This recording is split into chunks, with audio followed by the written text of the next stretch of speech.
जब जाना होता है तो कुछ व्यवस्था करनी पड़ती है, कम से कम टिकट की तो व्यवस्था करनी पड़ती है। और उसके बाद अपने दिमाग में सोचना है कहाँ जाना है। तो वो सोचने के लिए व्यवस्था आपको करनी नहीं पड़ेगी। एक मंत्र गायत्री देवी जी का है, वो कहती हैं ओम भूर्भुवः स्वः तत्सवितुर्वरेण्यं भर्गो देवस्य धीमहि धियो यो नः प्रचोदयात्। अंदर से आत्मा से आवाज गायत्री जी का है, गंगा गीता गायत्री।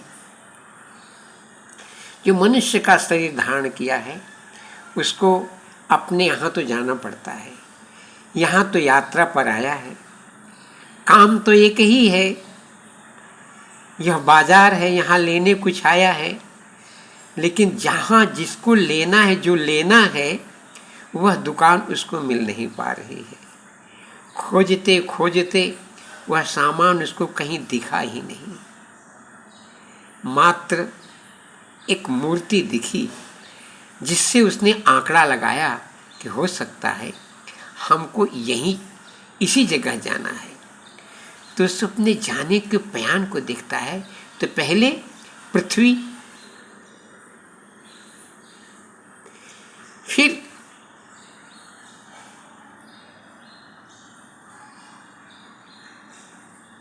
वृक्ष है, वृक्षों में भी गोपी वृक्ष जिसको वृंदा या तुलसी कहते हैं। फिर उसके विवेक में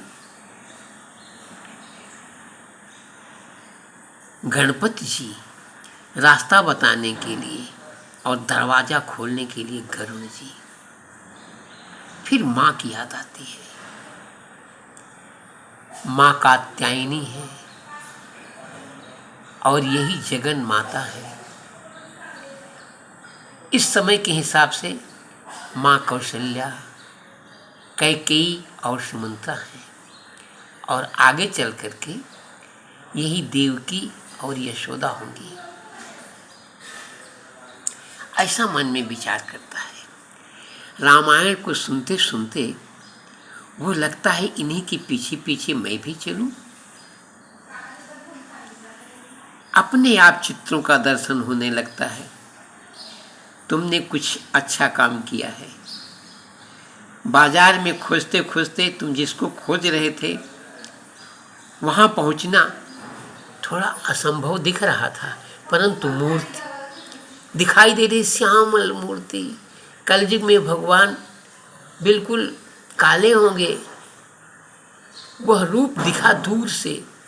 फिर लगता है अगर हम किसी चीज़ का प्रारंभ करेंगे तो फिर से मेरा जन्म हो और पहले बच्चा बनूं, छोटा बच्चा बन करके शिशु रूप में माँ की प्रार्थना स्वीकार करूं और मैया ही कहे भय प्रगट कृपाला दीन दयाला कौसल्या हितकारी हर्षित महतारी मुनि मनहारी अद्भुत रूप निहारी लोचन अभिरामा तन घन श्यामा निज आयुध भुजचारी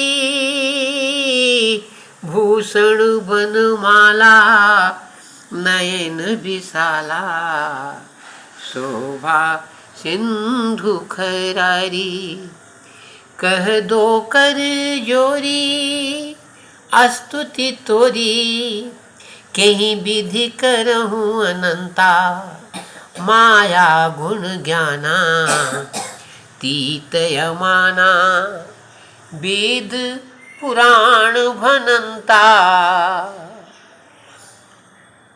करुणा सुख सागर सब गुण आगर जय गावत श्रुति संता सो मम हित हरि मम हित हितकारी का कहते ही मैया की आवाज़ बंद हो गई और राधा कृष्ण के रूप में, सीताराम जी के रूप में, विष्णु स्वरूप 4 हाथ वाले विष्णु दिखने लगे मैया को।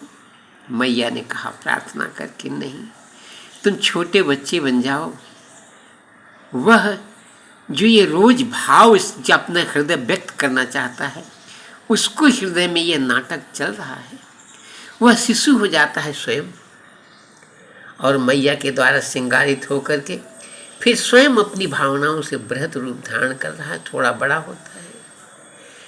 फिर माँ का स्मरण करते हुए कहता है, नारायणं नमस्कृत्य नरं चैव नरोत्तमं देवीं सरस्वतीं व्यासं ततो जयमुदीरयेत्, ततो जयमुदीरयेत्। अब मेरी जय हो माँ, मैं आगे बढ़ सकूं, अपने स्थान तक पहुंचने के लिए मेरे को रास्ता आपने बताया सीढ़ी द्वारा।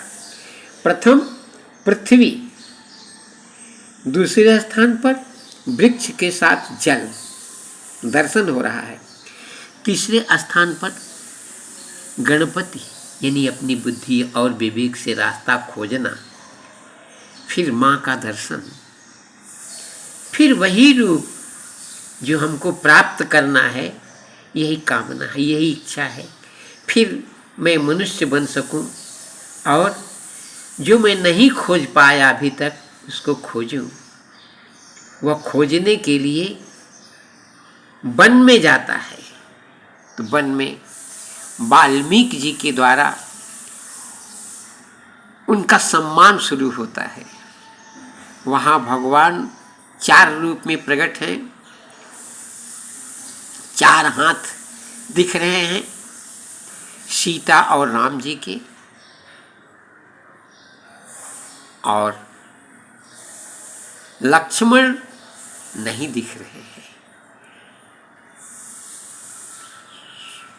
गोलोक धाम के, स्वर्गलोक धाम के सब देवता वहाँ आ गए हैं और वन में भी भगवान का धाम बनाने के चक्कर पड़ गए हैं और बहुत सुंदर पत्तों से एक सुंदर महल बन रहा है,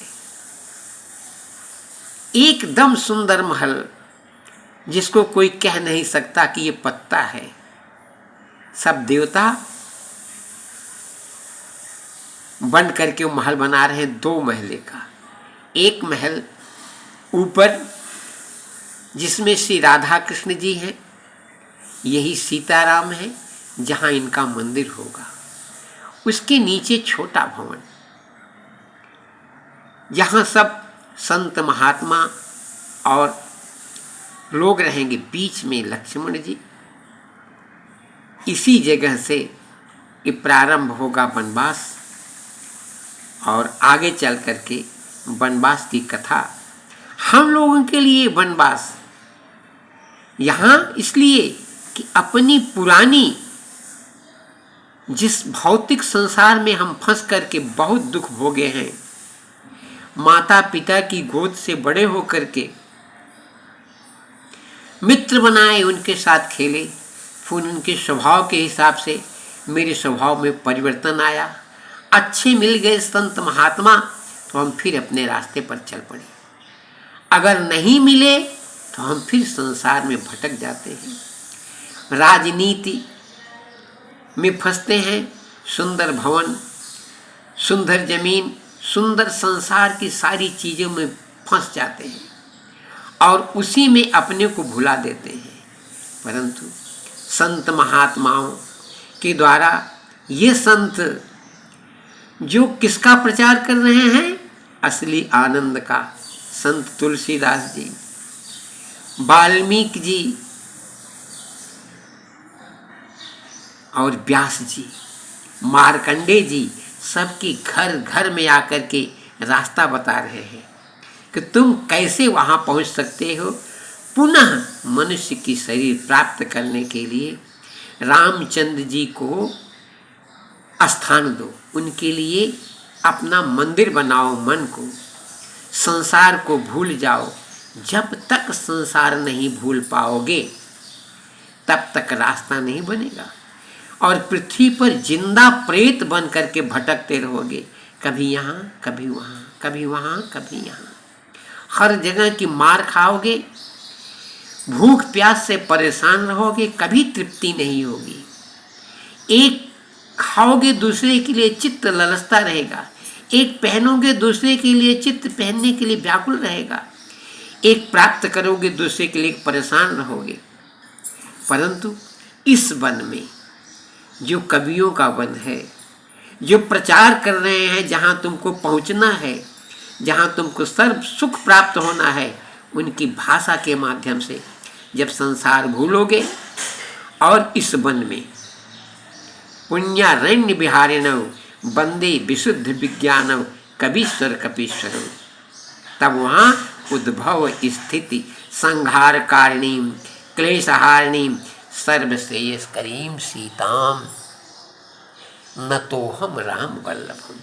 ऐसा करके जब अपना मस्तक रखोगे तब यहीं से तुमको गोलोक धाम जाने का रास्ता मिलेगा, जहाँ पुनः तुमको भक्ति करने का अवसर प्राप्त होगा और मनुष्य की शरीर प्राप्त करके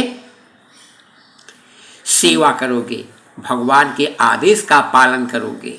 भगवान जिस चीज़ के लिए शरीर बनाए हैं पुनः वहाँ लौट कर के आओगे और तुम्हारी मनोकामना पूर्ण